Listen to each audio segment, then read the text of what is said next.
What's up, guys? Welcome back to another Modified Rides podcast. Today, I have someone that I used to take several photos for, one of the editors I worked with pretty often over the years. He's been involved with a lot of car magazines over the years. Now he has his own brand. I want to welcome Rick Seitz. Did I pronounce that right? No, you didn't. That's Rick Seitz. Rick Seitz. Yeah, Seitz, dude, I've been getting all my life, I'm man. testing you. People, yeah. Now you just learned It something new. seems I like love it'd be that. the other way if it was Seitz, but Yeah. There you go. Man, I've been getting that so my whole life. I worked with Rick when he was at GM High Tech Performance. What was it? Camaro Performers. Done some Yes. stuff for him in the magazines then. It was Camaro Now, and GM High Tech Performance. Yeah. Yeah. Yeah. That's been 10 years. Was That was that 10 years ago, man. I guess Yeah. you were one of the ones that got hit when who was it? Was it Source Interlink or who owned the company when they pulled the plug on everybody? On that day, it was Source Interlink. So Yeah. that was right Because before what they was changed there, their like name to 10. 14 magazine titles? Yeah, I think that was 14 Yeah, that that's was right. canceled Or that was it day. like Yeah. So it was, GM High Tech Performance, High Performance Pontiac, Popular Hot Rodding. I mean, there was quite a few. A couple Mustang magazines, I think, bit the dust. Lowrider, Lowrider, yeah. Trucking, Yep. Yeah, Circle Track, all Import kinds of them. Tuner, Super Street? Yeah. That Yeah. was a tough one for the import guys. So That was a big one. now, how did that work? Because you were still in the magazine office at that time, correct? Or was you working from home? No, I was in the office. We all were. I think just about everybody. Everybody worked out of that office who was let go that day. So it was interesting, man. It was a tough time. It was a tough experience, but we all learned a lot and put a lot of things in perspective for sure. So you just come into work one day and they said, "Hey, we're no longer going to need you. Go home." How did that work? It was like a slow but steady incline for the last maybe 2-3 months I was there. There was like a lot of murmurs and rumors in the office, but nobody knew anything for sure. Well, nobody at my level. I was the editor-in-chief of the magazine, and nobody at my level knew anything. But basically, yeah, it was first they kind of let go all of our additional staff, like our tech editors or people who were working underneath me. They were all cut first. I'm like, okay, this is scary. But they're like, oh no, don't worry, kind of thing. Like yeah, it's fine. It's tough, it sucks, but it is what it is. But nothing to worry about. So like another month or so later, I think they made an announcement that they're having an office meeting. A couple of people from California, where the main headquarters was at the time, El Segundo, are coming to the Tampa office and have a big meeting, powwow, what's going on, State of the Union kind of thing. They come in, they're like, okay, Yeah. They had 2 different meetings the same day. The first meeting, there was first group, there's second group. I was in the second group. First group, they called them in, they told them what was going on. And then they seemed fine. They came out there, it was jovial and remember hee hee ha ha kind of thing. Everything seemed okay. I'm like, oh, kind of looking around, like, okay, well, I guess it's not that big of a deal. They called us in, okay, everybody sat down. Okay, everybody's here? Okay, everybody's here. Okay. Everybody in this room is terminated effective immediately, and magazines are going to cancel, and this, that, and the other, and they kind of went the whole thing, all logistics of everything. I was like, everyone was just stunned. Everyone was quiet and just stunned, and they wouldn't know what to say. And so we walked out of the office, man. I mean, all of our emails were shut down. We had no access to any of the Facebook business pages. I mean, it was like that, like just it was over. Wow. Like, yeah, pack your stuff, see ya, kind of thing. If you have project cars out back, get them out of here. You have parts, get them out of here. Get your stuff. And then after a while, after all sort of packing, they're kind of like, okay, yeah, there's a whole inventory of old books, old magazines and stuff, and in our archives. Help yourself, grab what you want. And there's stuff from the 70s and 80s in there. I mean, people were kind of just picking at them. I'd grab some stuff too, so whatnot. But yeah, that was kind of it, man. And then they're like, they made us sign a non-compete. Couldn't work for anybody else. If you wanted to try to stay with the company, I guess if there's any openings, weirdly, you're free to apply. If you want to send them your resume, I work here. Like, you already hired If you're me. not employed, Yeah. you said they did or didn't make you do it? Yeah, they made you. They said if you really were that adamant about working there, then you can go ahead and reapply for another position somewhere else. It was the most bizarre thing ever. Yeah, I had a real head scratch. Now, why did they give you a reason why they pulled so many magazines at one time? Just weren't selling. They had to cut costs, and they're too niche, I guess. They want to focus on their core brands like Motor Trend and Hot Rod, and maybe a few higher volume publications at the time. So like Muscle Mustangs got to stay, for a while, and some other ones, but and then more lower like niche, titles were kind of just kicked to the curb. Yeah. And some of them were. I mean, GMI Tech. There was definitely a market for it. I mean, you see GMC magazine, you see what I'm doing with GMEFI and so forth, and I don't know, see like the numbers. They didn't realize they just didn't want to put the money into it. I tried to make a YouTube channel, do the whole like thing out of that, like roadkill, but all like late model GM Yeah. cars. I want to do something like that. So we started shooting content for a YouTube channel, like taking cars to the track, some of our project cars, kind of give people updates on what's going on. Try to be more like digital, more in that digital market. And I got an email one day from a higher up. I don't even remember who it was.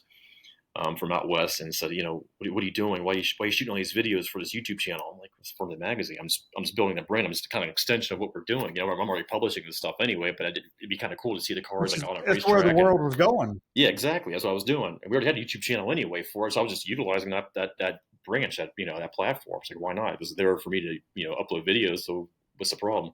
It's like, well, we charge clients this, that, and this much money, and so if you want to keep doing that, we either you have to figure out how to get that money from the clients, or we're going to charge you, almost almost $100,000 for video or whatever. I'm like, you guys are nuts.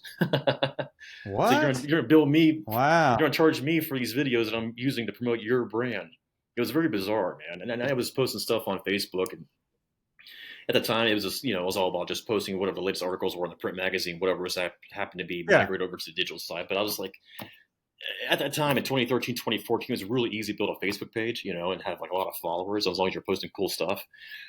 I saw our page was we're kind of flagging. I'm like, I'm gonna go through some of our archive and see what we could post. I was like, I'm posting our car features, old tech stories from even 2, 3, 4, 5 years earlier, and that would hit, and then all of a sudden, man, the numbers went from like a 14,000, following to like 1.4 million or whatever it was in like 6 months. I didn't spend a dime on it. I was just posting cool stuff that people wanted to see, just old articles and things like that. And it got shared around and just blew up. And they called me in the office one day, like, what are you doing? Why are you boosting posts? Are you paying to boost posts? Why are you posting articles? I was like, well, I was posting stuff that's still relevant, still interesting.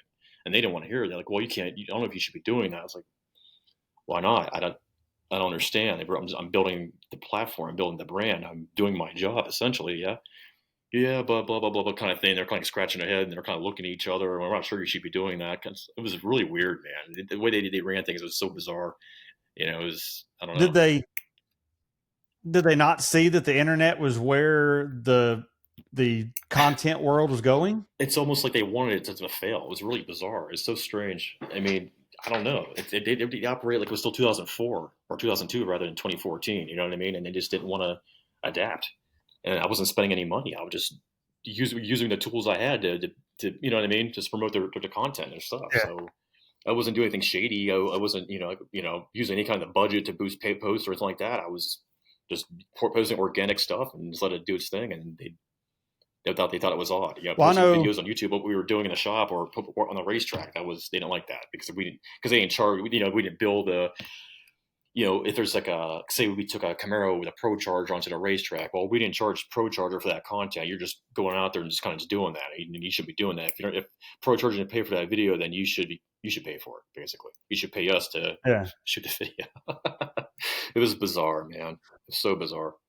Well, I know that day was a big blow to me as a freelancer because there were so many magazines out of that 14, whatever it was. You got to think like I shot for the ones you was at. I shot for the truck stuff, some bike stuff, like that crash, I guess you'd say, of the magazine industry it kind of made me say like, okay, do I really want to do this or not? Like I almost like put the camera up and said, all right, well, I only have like 1 or 2 magazines to shoot for, before I think I added it up. I had 30 something different titles I've shot for over the years. Okay. And there's only like 2 of them that are even still out there. So it's like, it was disheartening because that was my side income. That was quite a bit of side money that went away. Sure. So, but then it's like, okay, I was more worried about people like you. That's like, okay, that was just side money for me, but people like you, that was the editor. That was my I think job. Jeremy was at trucking at the time. Yeah. Yeah. That was my only source of income. That was my bread and butter, man. If I didn't have a job, I couldn't feed my kid or pay my bills. We just had a baby. My first son, was born like not even a month before that happened. And they cut my insurance off and everything, man. It was, I mean, like immediately. It was almost immediate. Before we get into where you transitioned to after the magazine deal, how did you get into being an editor of the magazines? Did you go to school for writing? Was just an enthusiast and fell into it? Dude, it's interesting. I was always enamored with car mag. I mean, since I was a kid. I mean, I'm talking 2, 3, 4, 5 years old. I mean, I was just flipping through my dad's car mag, hot rod magazine, Super Chevy. To name a couple of them for that company, and Popular Hot Rod and Yeah. Carcraft. I read all that stuff when I was a kid in the '80s and '90s, and Muscle Car Review was a big one for me. I take my dad's car magazines to school and like in study hall, and I'd read them. Like I want to be doing my homework. I got to go to school and just read car magazines, man. And I get yelled at, for not paying attention and just do my own little thing. But yeah, I love cars. I was always into cars. I love that print magazine stuff. And then I don't know. I love Top Gear. I always thought that was interesting too, how they just featured vehicles and that kind of thing. And then I don't know. I was working in a factory. I was a machinist at a company that manufactures and refurbishes locomotive crankshafts. And during the whole 2008 2009 recession deal, I ended up losing my job. I got laid off. And while I was laid off, I started freelancing for LSX magazine for Power Media. Kevin Shaw gave me a chance. I think I posted something on Facebook. Hey, we're looking for new writers. If you're interested in doing something like this, or even learning how to do it, hit us up and we'll give you whatever. So I emailed them, and Kevin got back to me. He was like, here, just give me a 300-word news item on this GMC Typhoon or whatever it was, kind of video. I did it, and he's like, "It's pretty good, man." I started writing some more stuff for him, and it's like, you have a natural talent for it. You should be a writer. You should be an automotive journalist, so to speak. I was like, sure. I mean, I love to do that. And I just kept giving them more content. And I think I freelanced for almost 2 years for them. And this is 2012 now. And I was like, look, man, I want to do this full time. I want to make a career out of this. What do I have to do to become full time? And I talked to all of them over there. I flew out there, did the whole interviews process, and was in California for 2 weeks. And then they ended up hiring me and moved out there for about a year or two. And then, contributed to LSX magazine, what's it called now? Street Muscle magazine, and Corvette Online when it was still around. And I think I wrote for 3 or 4 different articles, 3 or 4 different publications with them. And then I started getting kind of homesick. My wife moved out there with me, and then I don't know. I think I had a good run out there, and I liked doing what I was doing with them. But I think Scott Parker, I think it was a transition. I was getting homesick. She was homesick. And we kind of just want to come back to Ohio. In hindsight, I probably wouldn't have. I probably would stay in California or whatever, Florida, to stay in Florida. But I think Scott Parker reached out to me initially from GM High Tech, as he was running at the time. He was the editor-in-chief at GM High Tech at the time. But he wanted to sort of move on to the company, within the company. He wanted to do something else. I guess he kind of just didn't want to be the editor anymore, which is, I mean, he did it for several years, which I don't blame him. Where did he go? Was that when he went to vet, or did he go somewhere else? So after I got there, after I went to work for GM High Tech, he was bumped to like the digital side of things. He was helping upload, content on digital side. And then after the magazines all shut down, he got swept up in that too. So he got laid off. Yeah. And I think after maybe in a few months or so, I think he reapplied, and they hired him for Vet Magazine. I think he was the editor of Vet Magazine for a brief period. That's right. And then he ended up leaving there and going to Power Media, oddly enough, ironically, I guess.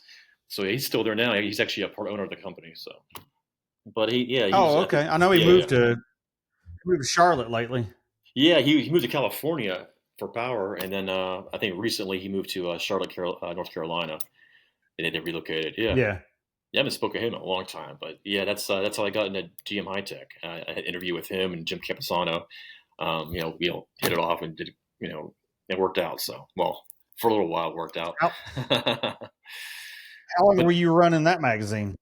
Just over a year, man. I was basically a final year editor for that title. But I mean, I can't complain. It was kind of a bummer when the way it happened, the way it all folded. But at the same time, man, it was it's kind of like a dream come true, because I love GM High Tech. That was like my favorite publication, man. Like, sort of on the print side of things. Man, I subscribed to that magazine for probably 15 years at that point, and High Performance Pontiac, and I've been Popular Hot Rodding and a few others, and I was totally just immersed with car magazines. Man, I couldn't wait for them to come to my mailbox every month or whatever, and I'd take them to work with me and read them and that kind of thing. And so I always loved doing that stuff and reading car magazines. But so it was almost like a family member or a friend died when GM High Tech was canceled. That's how much I love that publication. That's how invested I was. You know what I mean? Between being a reader for almost 20 years and running it for the last year and a half or whatever it was in publication, man, it was pretty hard. It was tough. It was actually hard. That was actually hard. The worst part of it was like that's what made it hard was, losing that title. It wasn't so much even a job. I just losing that magazine was like it crushed me, man.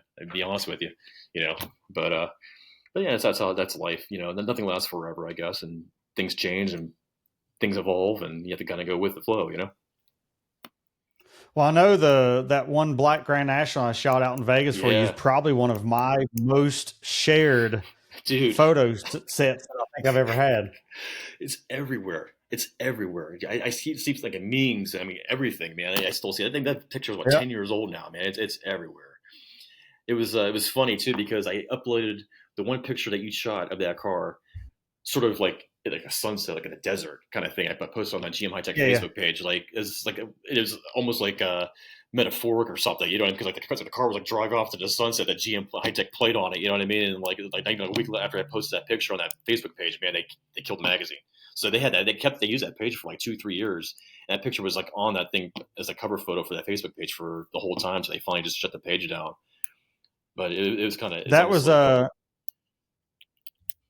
at the dry lake bed out there in Vegas. I remember it was cold and windy, and like there was more dust in the air than I think you saw in the pictures. Like when we left, that car was white when we left. It was so bad.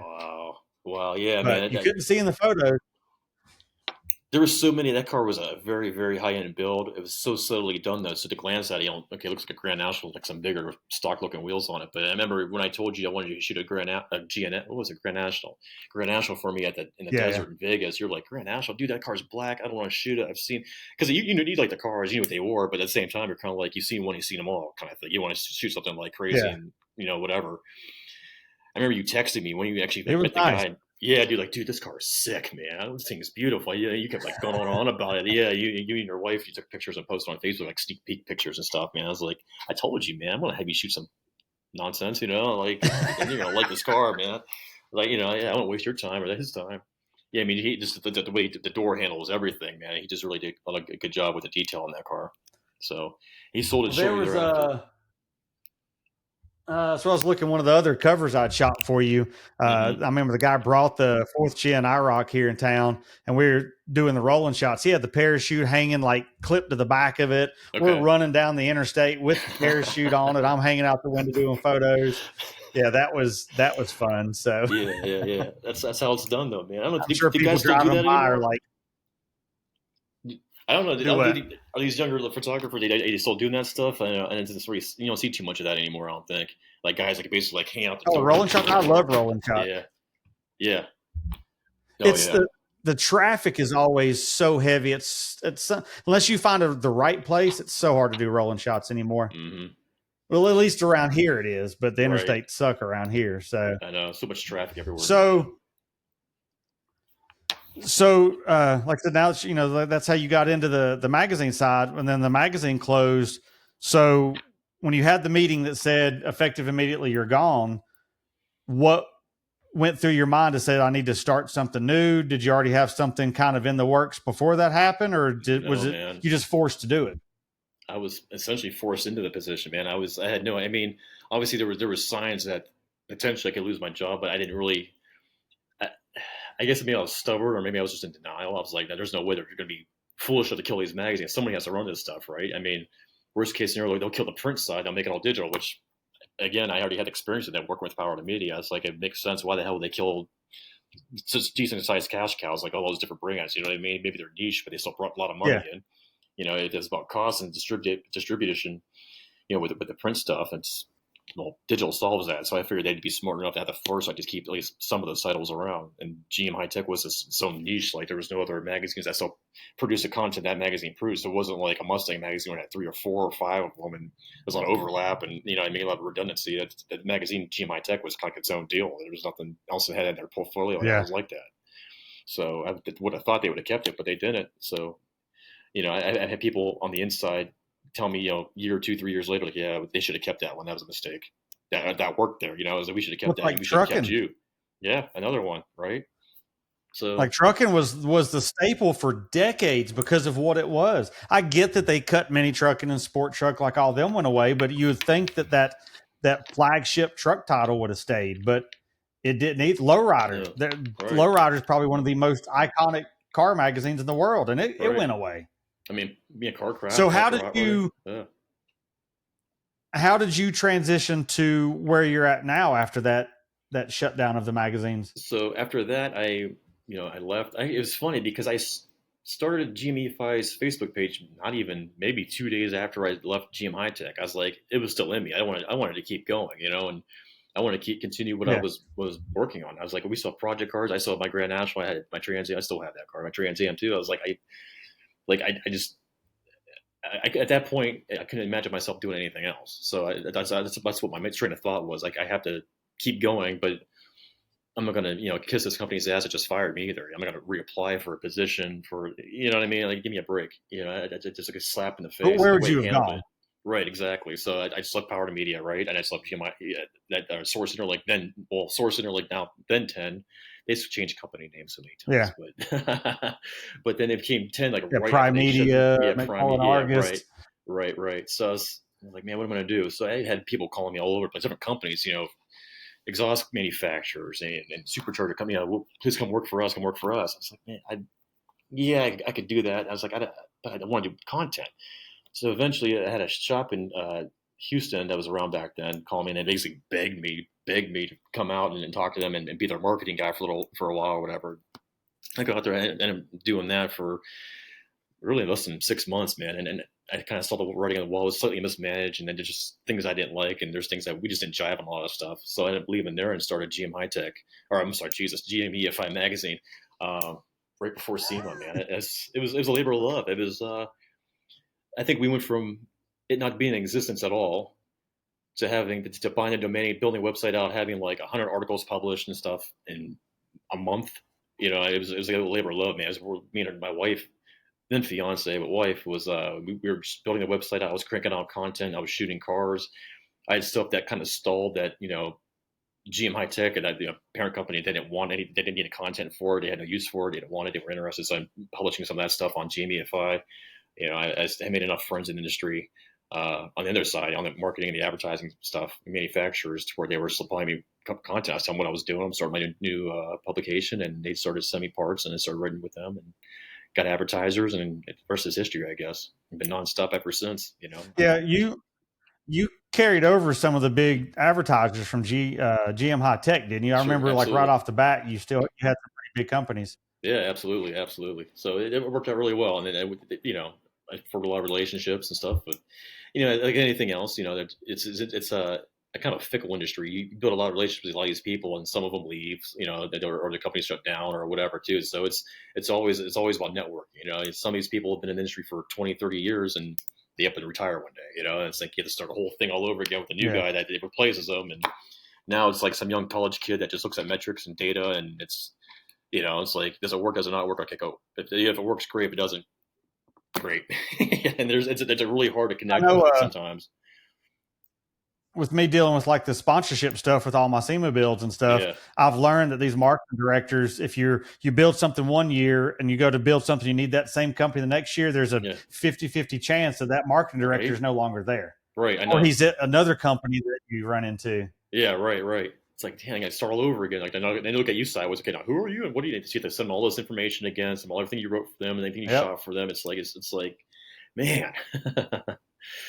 Yeah, but now, it's a challenge. How did you come up with the name GMEFI? Like, what created that brand? Well, I mean, I think it's kind of like what GM High Tech was. It sort of focused on that GM, obviously, General Motors, late model.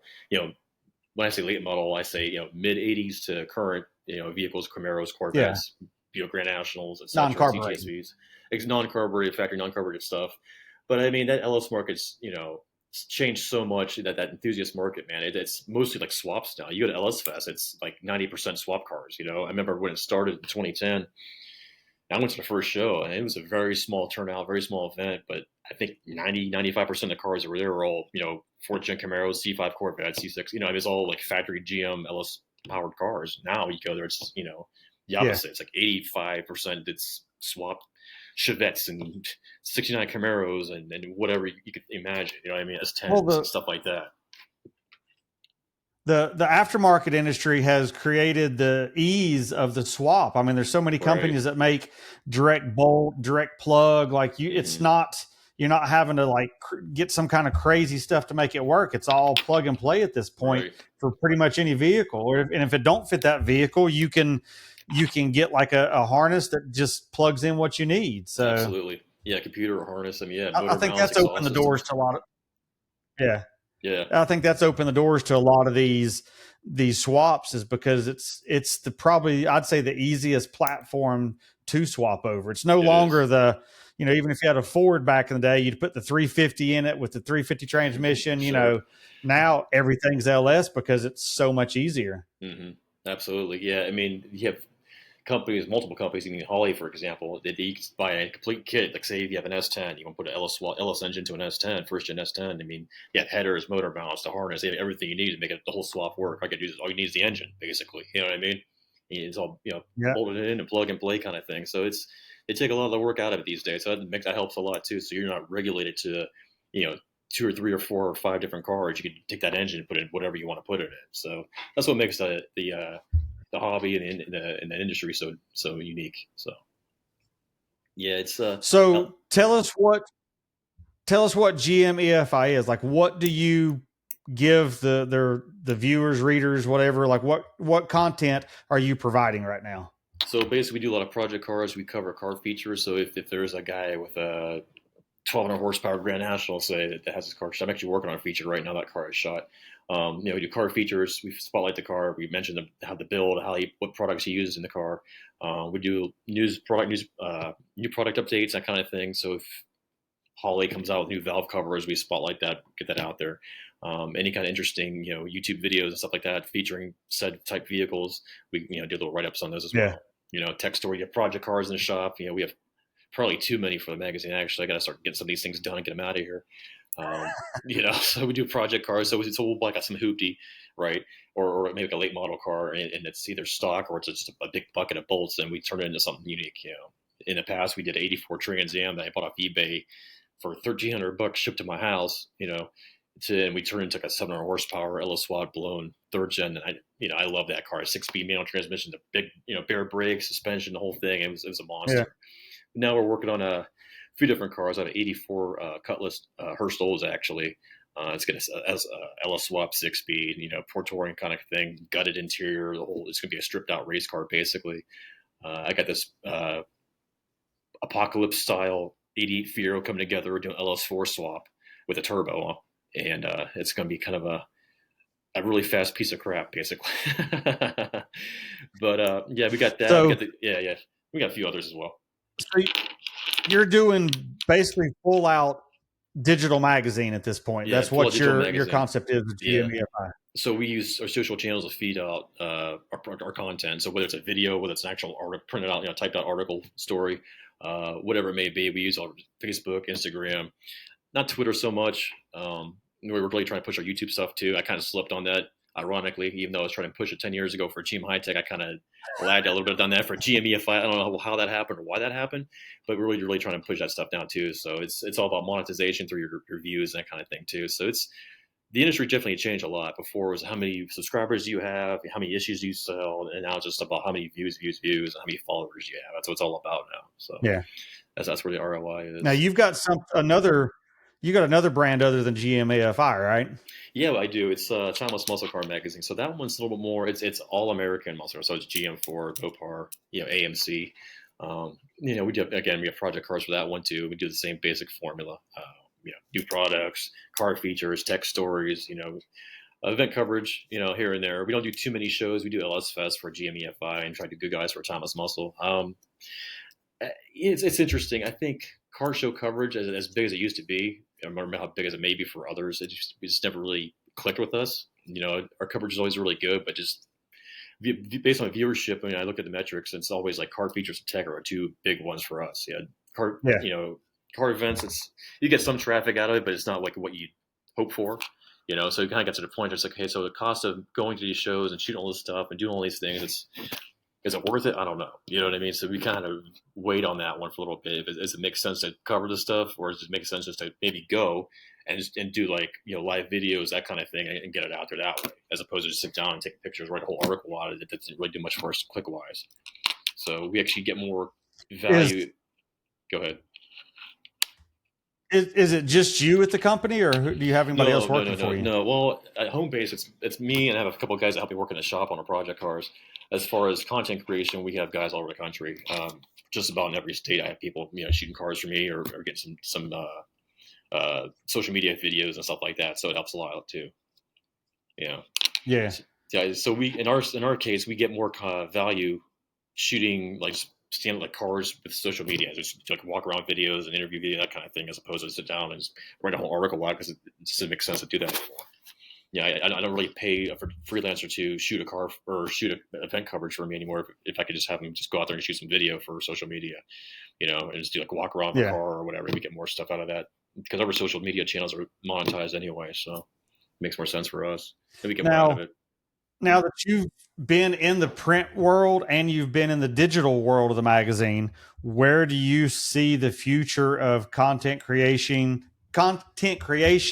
and people consuming automotive content? Where do you see that going? I mean, from I'm sitting, man, I think digital is where to go. I think it's video is number one, whether it's social media, like Facebook, Instagram, social media video, or YouTube videos.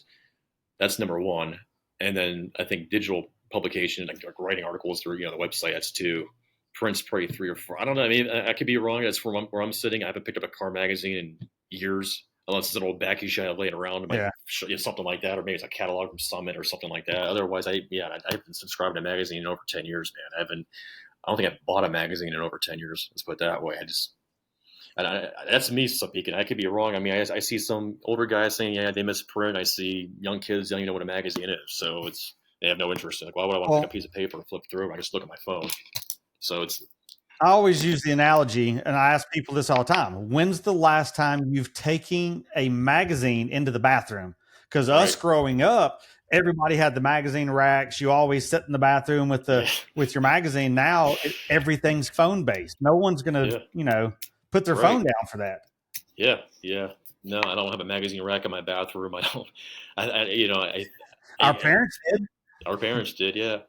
I mean, I think the last time I took a magazine to the bathroom, Jesus, I think I was moving some stuff around the basement one day, probably like 5 years ago, and I was going through some old bins and some old boxes. I found some cool car magazine. I think something was on the cover of my little GM High Tex or High Performance Pontiac or something. I was like, I haven't looked at this one in a long time. I just grabbed it and whatever. You know what I mean? That was years ago. And since then, I haven't done that. I'm always on my phone, checking emails. I'm posting stuff on social media. Whatever. And so I'm always, it's all about digital now, man. For better or for worse, Do you see any kind of new, I guess, push or trend when it comes to the way we consume our content? Do you see YouTube taking off even more, or something new coming out? I mean, there's always room for something new, right? There's always going to be something new coming out. I don't think Facebook and Instagram or YouTube are going to be the be all end all forever. I think something else will eventually replace it. What that is, I don't know what that looks like. I can't tell you, but I guess we all have to adapt and go with what the trends are. I mean, absolutely. I never thought I'd be doing video stuff. And then when video stuff started getting big, it's like, okay, as a photographer, if I don't do video, I'm being left behind. Right. That kid that's doing video is going to take my spot. And that's so you have to adapt.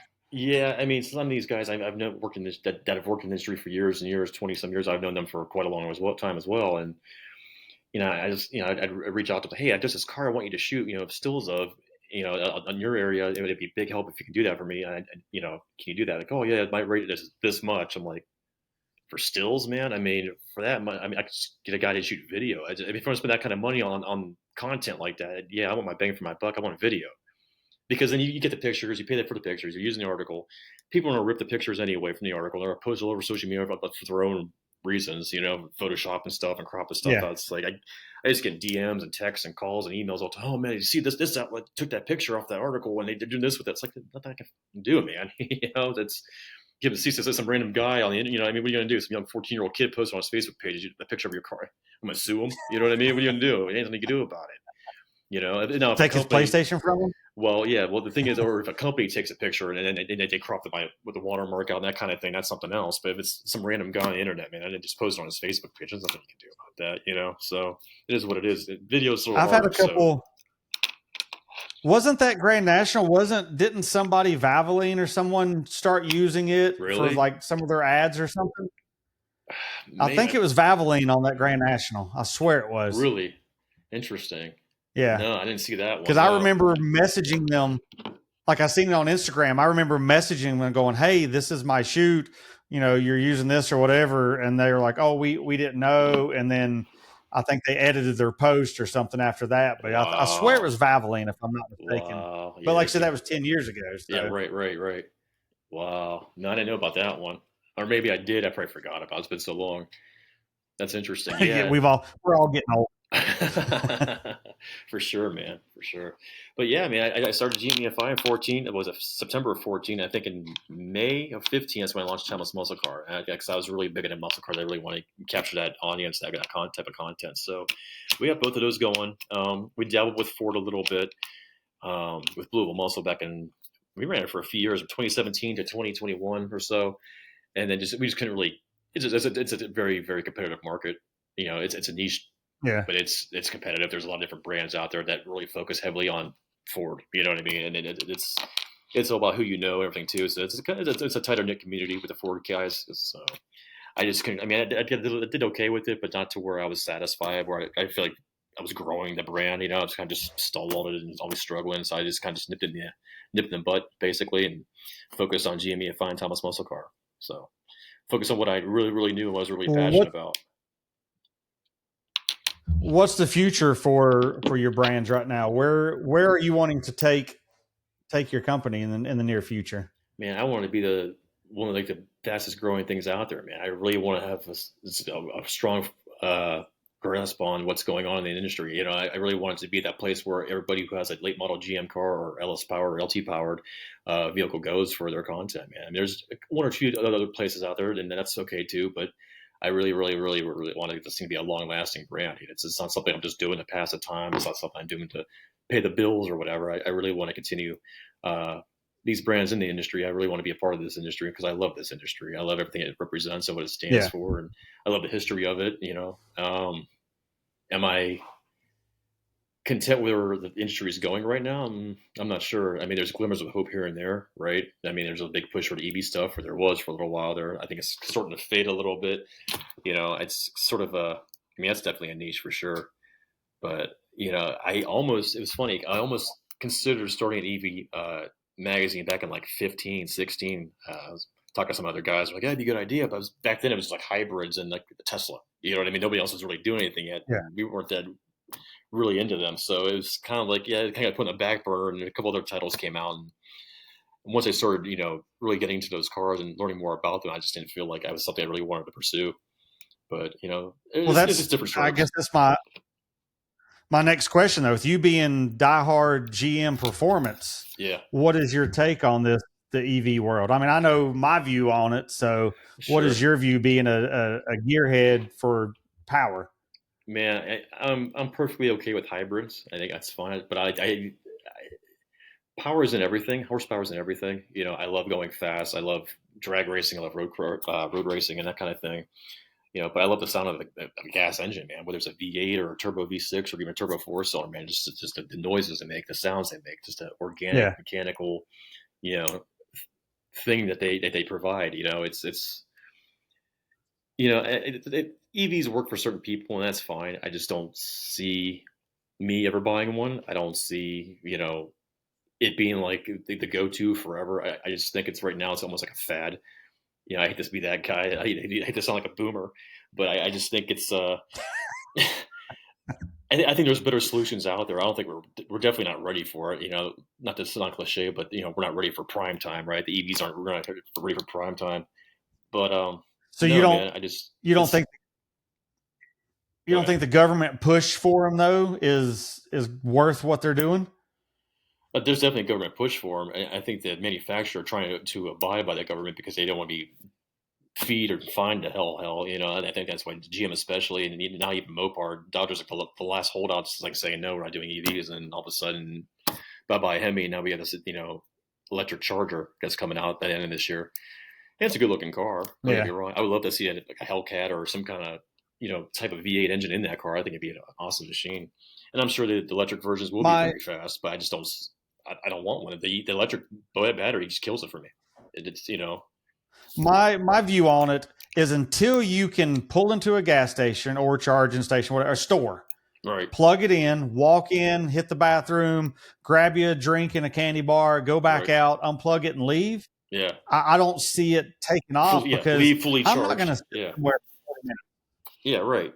Towards like there's an EV charging station in every corner, and it's like you said, you could recharge if you're on 1% of battery life. You go in the store, buy some snacks, and let the thing charge for like 5 minutes, come back out, it's 100%. We're not ready. You know what I mean? You drive past these gas stations and these charging points, and you see like a Tesla charging station in the back or on the side, and there's only like 4 or 5 cars there, and they're gonna be there for a half hour, 2 hours sometimes, or whatever. You see all these stories over the internet and stuff like that, and it just doesn't make sense. Obviously, I don't have time. I don't have time. No, I don't have time. Yeah, you always have to remember too when you get home, man. Charge your car. Charge your car. Always be charging. Someone posted that a while ago. For EV owners, it's like the ABC, always be charging. So wherever you can charge your car at, basically you charge it. Because you have to, basically. Well, I look at it like this. My neighborhood has 553 houses. Right. Could you imagine if half the houses had an EV to plug in? The power grid would not be able to handle it. It can't handle it. It can't handle it now. We're having shortages and that kind of thing, just with the heat and stuff. And our power goes out probably 3 times this summer already because our stuff's a little archaic around it, like our cables or whatever.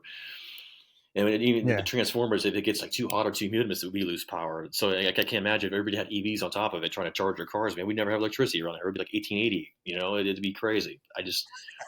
It doesn't make sense for me, man. It really doesn't. Like, what about the people who live in Iowa, right? They live on 100-acre farms and there's nothing for an hour, 2 hours. To get gas is like an hour drive. Basically, where the hell are you going to charge your car at? You know what I mean? Like, it's not practical for a lot of people. We were in Italy a few weeks ago, and there were EVs everywhere. Okay. I did not see a single charger for any of them anywhere the whole time we were there, which was weird. Like, how do they charge them there? Yeah, but the gas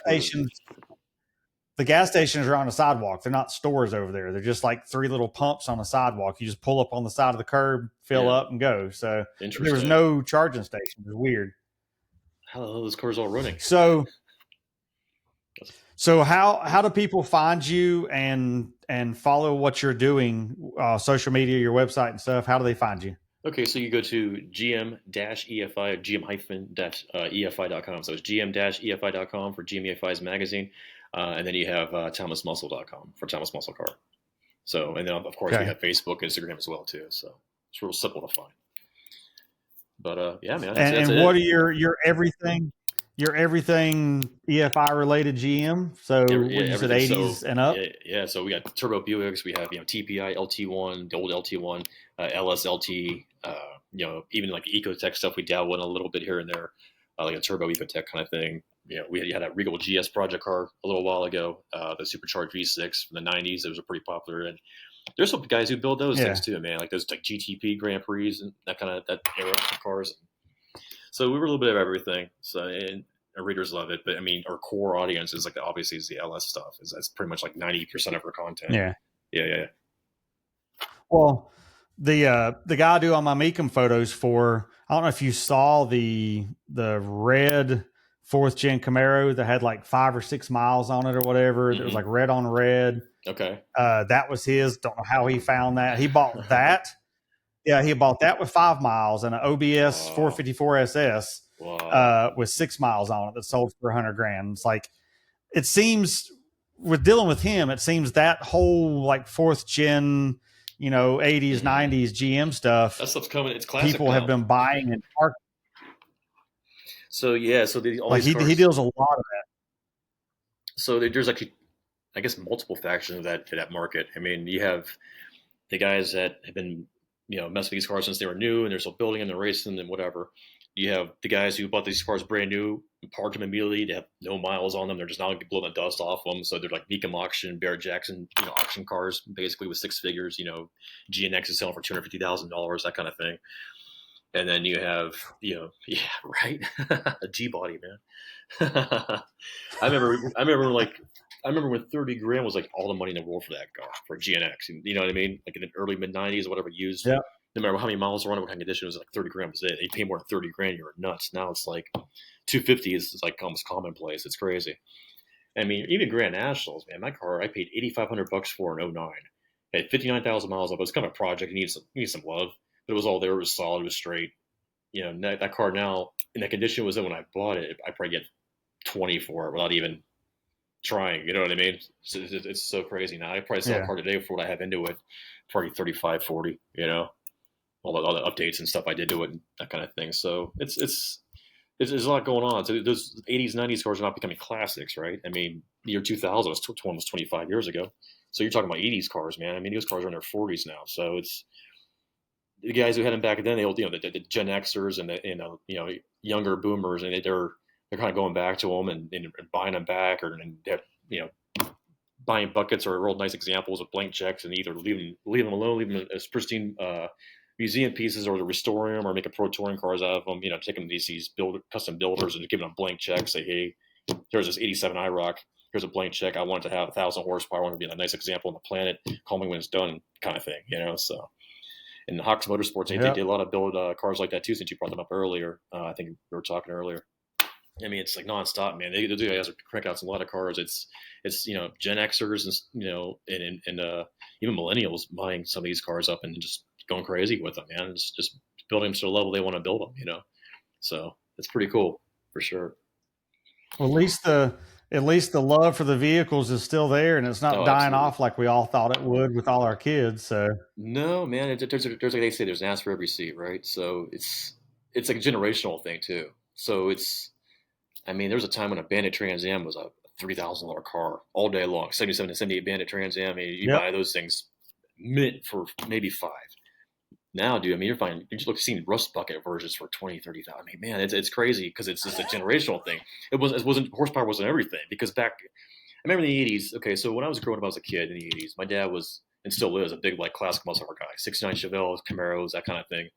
In his mind, those cars would be it. Anything past 72 is a worthless piece of junk to him. The only exception was the Buick Grand National. Everything else, no one would ever care about. No one would never be worth anything.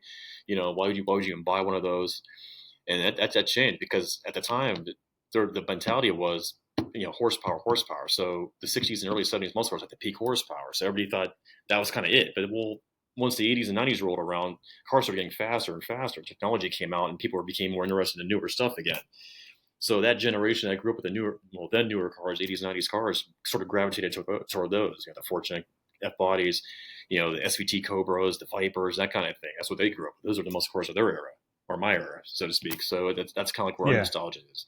We don't have someone who's 44 years old doesn't have nostalgia for a 65 GTO, because that was before our time, unless our parents had them or somebody we knew had one. So when we think nostalgia, we think Grand Nationals, F body, third Fortune F bodies. We think mini trucks. We think F454 SS trucks, that kind of thing. GMC Cyclones. That's the stuff that we had. Fox Body Mustangs. That's a big one, obviously. So that's the stuff that we grew up as kids. So now that's kind of stuff that we want to buy back and do what we want to do with them, because we have, most of us have the money to do something with them. You know what I mean? And a lot of us sold them after high school. The crazy part you're talking about, kids. them being fast back then. It's like I'll drive some of my clients' cars or whatever. And it's like you drive a new Corvette or a new Camaro, and you're like, that's quick. And then you get like in a fourth or fifth gen Camaro, or a third or fourth gen Camaro, and you're like, this was fast back then. Like, this is nothing compared to the stuff they're putting out now. Dude, I see like even a Cyclone or a Typhoon that was, we were kids. It was, that's crazy fast. You drive one, you're like, this is all it's got. I'm not impressed. Right.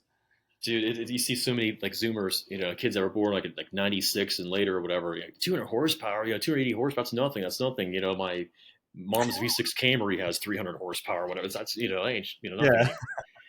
But you have to be respectful at times. That's all the things people forget too. There's torque. Horsepower is in everything. There's torque.